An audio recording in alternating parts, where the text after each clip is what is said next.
now on KGW News, buried in an avalanche for hours.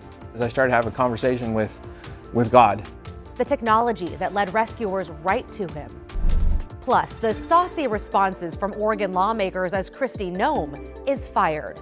Let's be honest, the replacement may not be any better. And our first look at what could replace the Lloyd Center Mall. Then later. It's definitely something to be proud of. Meet the chess champions racking up impressive titles while they're still in high school.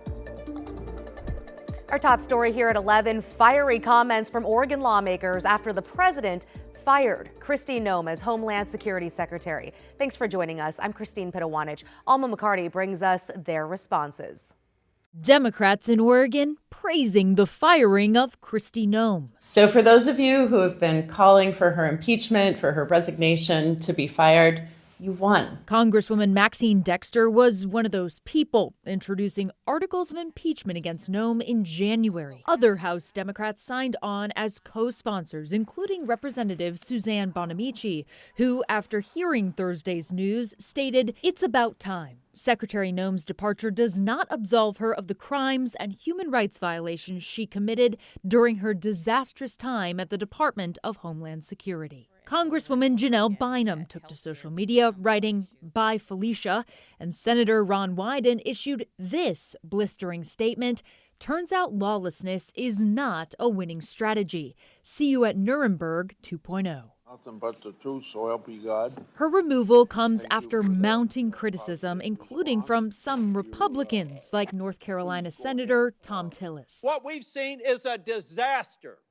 Under your leadership, Ms. Noem, a disaster. Noem visited Portland's Immigration and Customs Enforcement facility in October. What do you hope to accomplish by visiting Portland today? We hope to have peace and secure some partnerships that will keep our officers safe and allow us to enforce federal law. Upon returning to D.C., she doubled down on sending in federal troops, recalling her meeting with city and state leaders. They are all lying and disingenuous and dishonest people. Fast forward to this week. Lawmakers grilled her on several topics, including the fatal shootings of Renee Good and Alex Preddy in Minneapolis and the department's finances. Correct. Did the president know with you were going to do OMB. this? Yes. He did. Including her role in securing a $220 million ad campaign. President Trump tapped Republican Senator Markwayne Mullin from Oklahoma, who is only in his first term, to replace Noem. She's indicated her last day is March 31st. Mullin will still need to be confirmed by the Senate. Christine? The president's first cabinet shakeup in his second term. Alma McCarty reporting. Thank you, Alma. In an update tonight, a jury has found a Clackamas County man guilty of killing his estranged wife. Back in November of 2024, 72-year-old Michael Fournier murdered Susan Lane, who was found dead in the woods near Welch's. She'd been shot 3 times, just weeks after she'd signed divorce papers. Friends and family spoke in court today, and they spoke to us outside the courtroom about their loss. It's just left a void. I mean, we may not be related by blood, but she was our family, and we got justice for her today. Today, the judge also sentenced Fournier to life in prison with the possibility for parole after 25 years. Let's get you caught up now on tonight's other headlines. The Coast Guard is investigating how a rescue swimmer on the Oregon coast got severely hurt. According to Air Station Astoria, Tyler Jaggers was injured while he was trying to get a person who was having a stroke off a boat near the Washington-Canada border last Friday. Jaggers was first taken to a hospital in British Columbia and was on life support. The Coast Guard says he's been transferred to a medical center at Joint Base Lewis McChord in Washington, but did not give an update on his condition. Portland police have arrested a man known as a crumb dealer, someone they say has been selling small amounts of drugs near a Northeast Portland bottle drop site. They came across him as they were cracking down on illegal camping. They say the man had several small packages filled with drugs going for as little as $1 each. He was also allegedly carrying 2 guns. Police made the bust yesterday near Northeast 122nd and Gleason, where officers say there's been a problem with open-air drug use. And today, a big decision made, paving the way for crews to demolish the Lloyd Center Mall and ice rink. The Portland Design Commission unanimously approved the plan. Developers also released these renderings of what the new space could look like.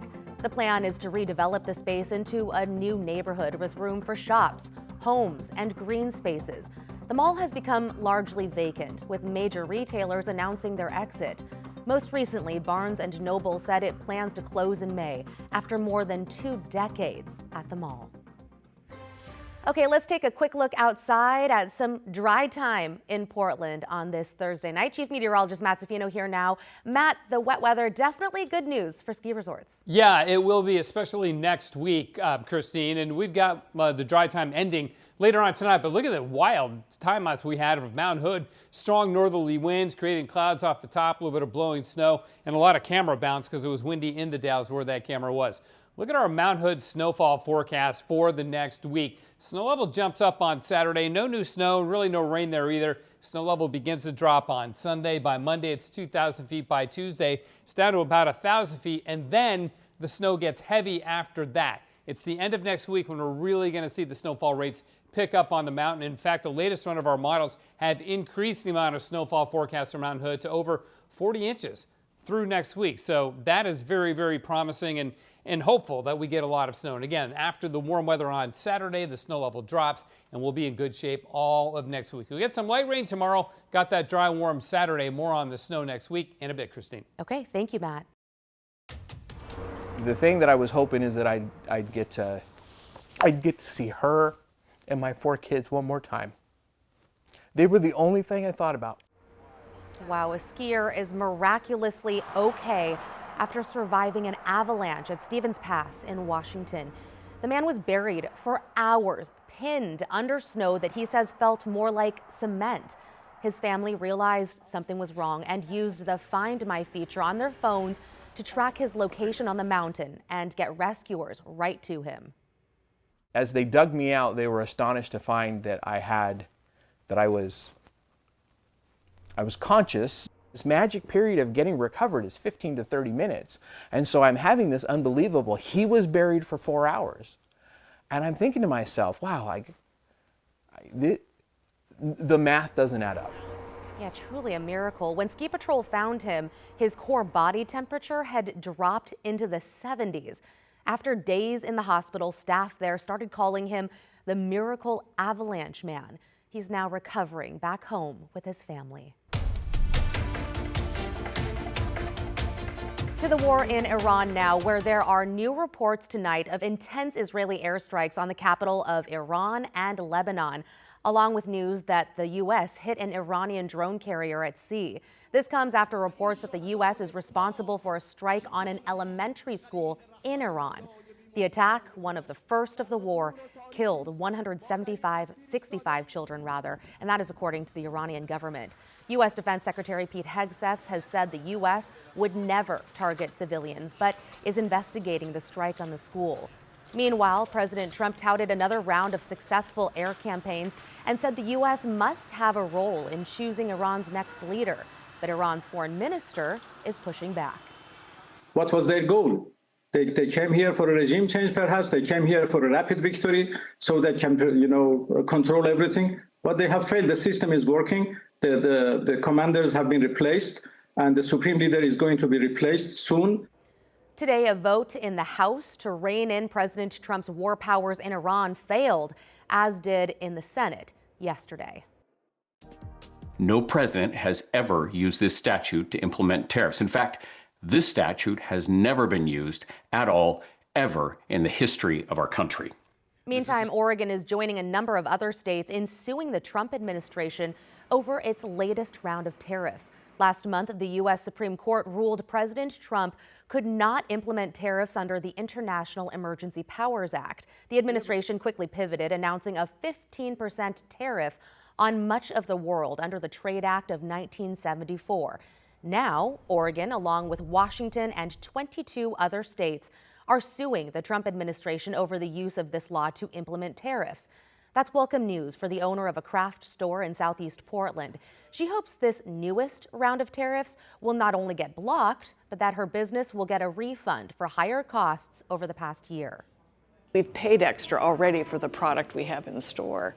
And so it'd be nice to see some relief on that, and then we could give some relief to our customers. President Trump does have other avenues to implement tariffs, even if this latest attempt gets blocked.